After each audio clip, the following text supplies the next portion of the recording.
Muy bien, vamos a ver en esta última clase teórica sobre el enlace en la materia condensada, eh, cuál es la influencia que tienen los electrones D sobre las propiedades físicas de los sólidos, eh, particularmente las propiedades eléctricas.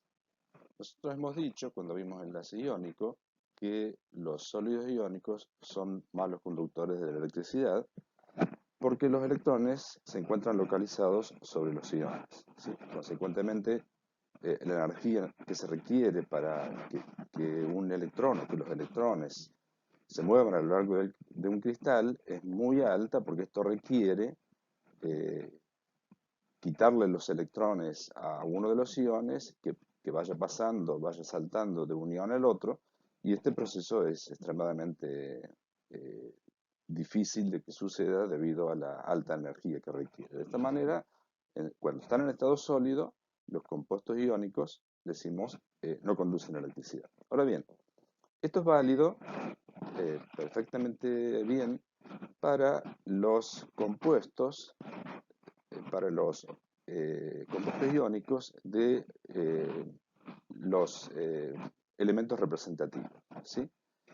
¿Qué pasa con los electrones D? Bueno, los electrones D le confieren propiedades físicas muy particulares a los compuestos, ¿sí? Porque los electrones D son electrones no enlazantes, es decir, no intervienen en el enlace, ¿sí? Y tienen la particularidad, además, de que pueden contener electrones desapareados, ¿sí? De esta manera, cuando uno analiza las propiedades físicas de un compuesto iónico que contiene iones de la serie de transición, de los metales de transición, y esos iones de los metales de transición tienen electrones D, ¿sí? El análisis no es tan sencillo, ¿sí? Entonces, lo que vamos a ver aquí en este breve video es un ejemplo sencillo, que son las propiedades eléctricas de los monóxidos de los metales de transición de la primera serie de transición, ¿sí?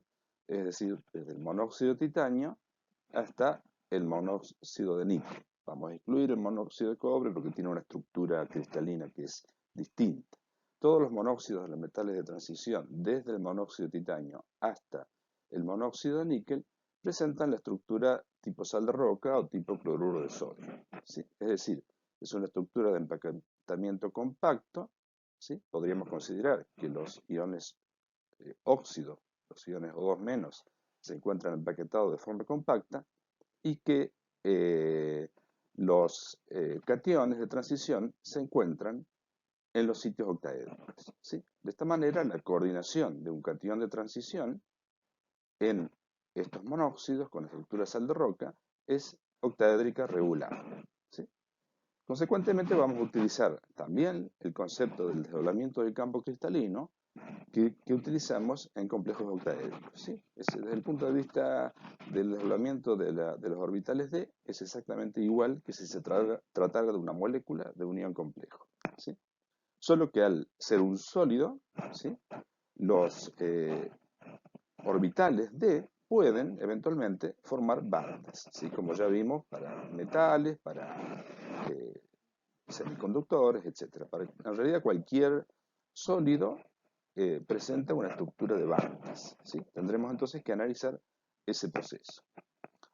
En la siguiente transparencia, ¿sí?, se muestra una tabla, ya voy a ir a ella, en la cual lo que tenemos es la energía de la red cristalina calculado mediante la ecuación de Born-Landé, ¿sí? Le llamamos U sub Crist Born.Landé. Esto, para que lo repasen, pueden ir a la transparencia número 16 del video El enlace en la fase condensada, parte 3. Y además se muestran los valores de la energía de la red cristalina calculados mediante el ciclo de Born-Haber, que, como dijimos en su momento, esta energía de la red cristalina se la puede considerar como el verdadero valor de la energía de la red cristalina, o el valor experimental de la red cristalina, de la energía de la red cristalina, ¿sí? Esto lo pueden leer, lo pueden repasar en las transparencias 5 y 6 del video del enlace de la fase condensada, parte 3. ¿Sí? Bien, entonces vamos a la tabla. ¿sí? Aquí está la tabla donde tenemos los compuestos, ¿sí?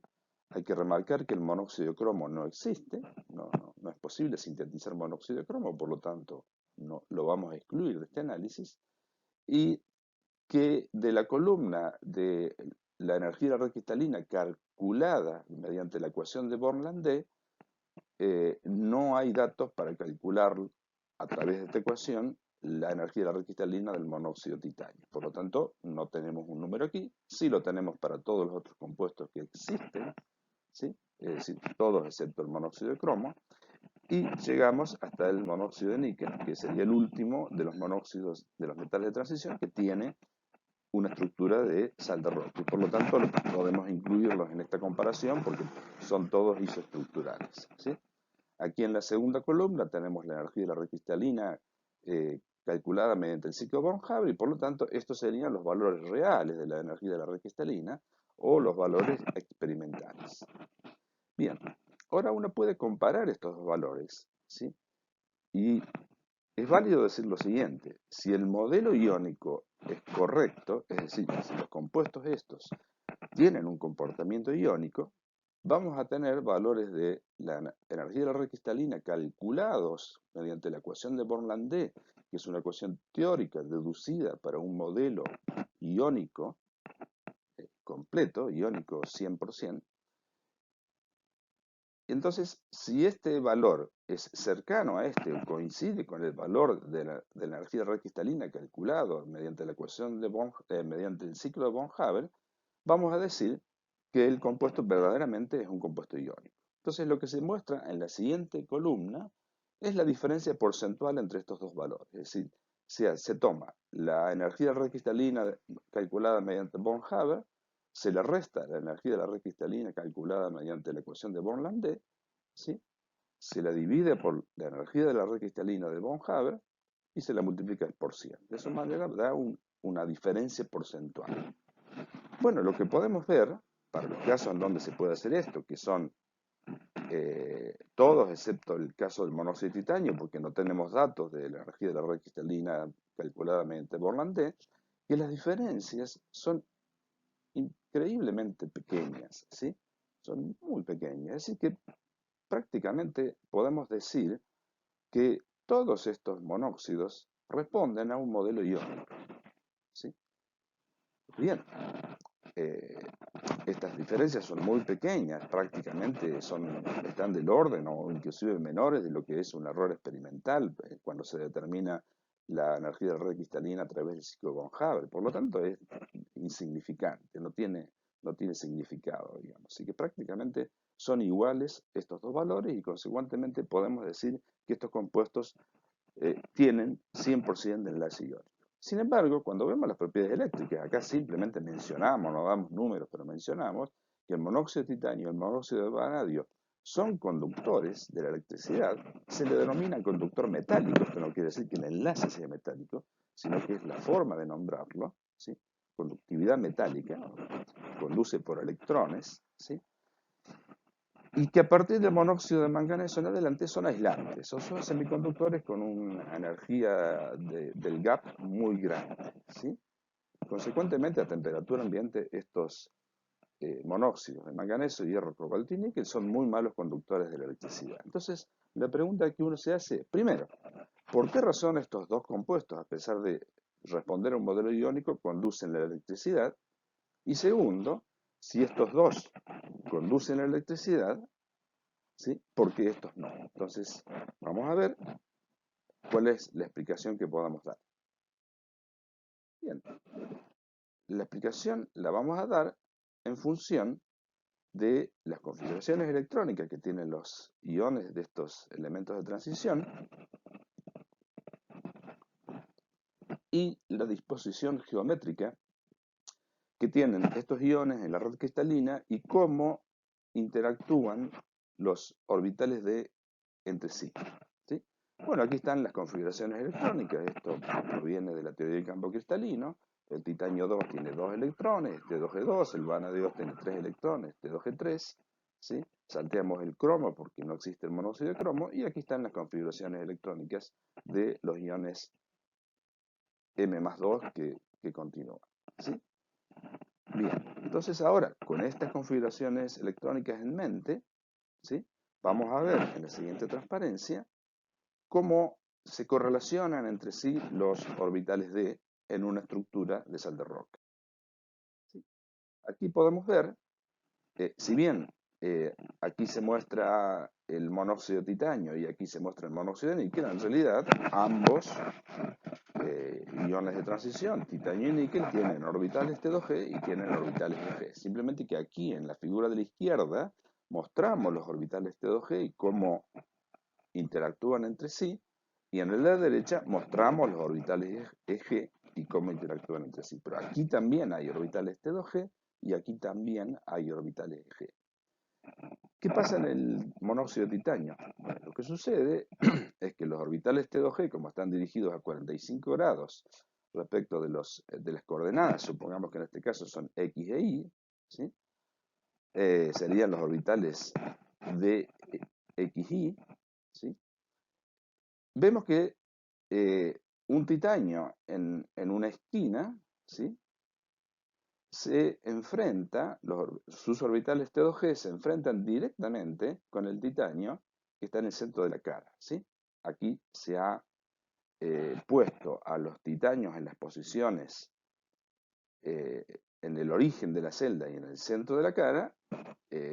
Si bien cuando uno analiza el modelo de empaquetamiento compacto de esferas rígidas, lo que hace es poner a las esferas rígidas en el origen y en el centro de las caras, uno puede cambiarle el origen de una celda. En este caso no hay ningún inconveniente, ¿sí? Simplemente se corre el origen al centro de la cara que uno obtenía cuando hacía el empaquetamiento compacto de esferas rígidas, y la descripción cristalográfica sigue siendo exactamente igual. Entonces vemos aquí que los orbitales T2G son capaces de interactuar entre sí, ¿sí? Y de formar lo que se llama una banda, ¿sí? O sea, esto es lo mismo que sucede cuando uno analiza la estructura de un metal, ¿sí? Los orbitales en un metal interactúan entre sí para formar una banda. Bueno, acá es un monóxido de un metal de transición de características iónicas, pero los orbitales D, en este caso T2G, que son orbitales no enlazantes y que tienen electrones, interactúan entre sí y forman una banda. Y esa banda, digamos entre paréntesis, una aclaración de algo que, bueno, no necesariamente ustedes tienen que tenerlo perfectamente claro. Si uno considera que hay 3 orbitales T2G, es decir, que el número máximo de electrones que puede haber en orbitales T2G es 6, y el titanio más 2 tiene 2, si tiene 2 sextos de los orbitales T2G llenos, o sea, un tercio, y consecuentemente eso se traduce en la banda que se forma, que va a estar un tercio llena. Es decir, no va a estar llena, va a estar, digamos, hasta un tercio, y de allí en más la banda va a estar vacía. Y esto es la característica típica de un metal, ¿sí? Es una banda de conducción que está parcialmente llena. Consecuentemente, esto explica la naturaleza de conducción metálica del monóxido de titanio. Lo mismo sucede para el monóxido de vanadio. Aquí ponemos en lugar de los titanios vanadios, tiene un electrón más, tiene 3 electrones, ¿sí?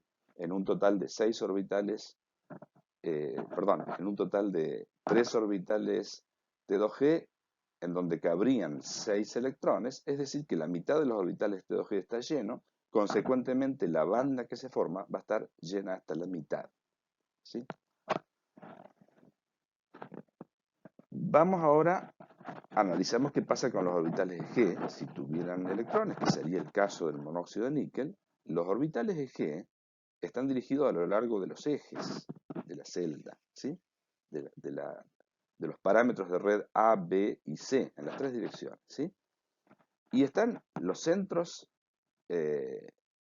metálicos, en este caso los níqueles, están muy lejos entre sí para que los orbitales de G puedan interactuar, ¿sí? La distancia entre este níquel y este níquel es mucho mayor que la distancia entre este titanio y este titanio, ¿sí? Bueno, acá la distancia entre níquel y níquel a lo largo de la diagonal también es pequeña, pero los orbitales G no tienen la simetría adecuada para interactuar a través de la diagonal. Por lo tanto, podrían interactuar a lo largo de los ejes A y B y C de la celda cúbica, pero están demasiado lejos y adicionalmente en el medio se encuentra el ion óxido, ¿sí? Así que no hay posibilidad de que los orbitales de G formen una banda, ¿sí? Consecuentemente, lo que podemos decir es que los electrones que van a parar a los orbitales de G se encuentran localizados, ¿sí? Independientemente de cuál sea el ion del metal de transición. Bien, ahora volvamos de nuevo al monóxido de níquel, perdón, al monóxido de titanio y el monóxido de vanadio, ¿sí? Que son metálicos. El siguiente elemento que sigue hacia la derecha en la tabla periódica, bueno, es el cromo, que no existe el monóxido de cromo. El siguiente es el monóxido de manganeso, ¿sí? Que ya sabemos por la tabla anterior que es un aislante. ¿Qué es lo que sucede a medida que uno se mueve hacia la derecha en la tabla periódica? Incrementa la carga nuclear y los orbitales D se contraen, ¿sí? Es decir, los orbitales T2G que contienen electrones y que podrían estar interactuando, ya no pueden interactuar en el caso del monóxido de manganeso en adelante, ¿sí? Porque estos orbitales, los T2G, están demasiado contraídos, demasiado, digamos, no suficientemente alejados de los manganesos, de los elementos que siguen, como para poder interactuar a través de la diagonal de la cara, ¿sí? Entonces, esto sumado a que los orbitales de G, ya dijimos, no pueden formar bandas, explica la razón por la cual, a partir del monóxido de manganeso y hasta el monóxido de níquel, estos monóxidos de metales de transición, son aislantes, ¿sí? Entonces, podemos ver cómo, primero, estamos viendo una excepción a la cuestión de que un compuesto iónico sea un aislante. Eso no es así, del todo así, cuando uno analiza iones de metales de transición en los compuestos iónicos, ¿sí?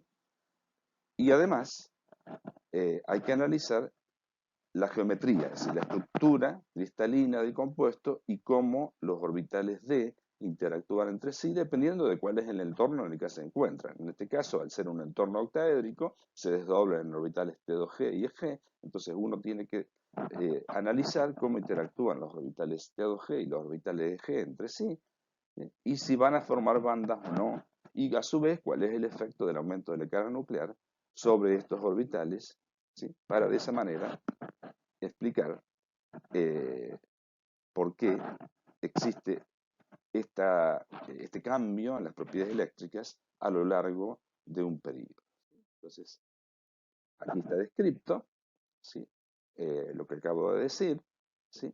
Y cuál es la conclusión, que este análisis explica por qué desde el monóxido de manganeso hasta el monóxido de níquel son aislantes y lo que dijimos previamente, por qué el monóxido de titanio y el monóxido de vanadio son conductores metálicos. Muy bien, aquí terminamos entonces.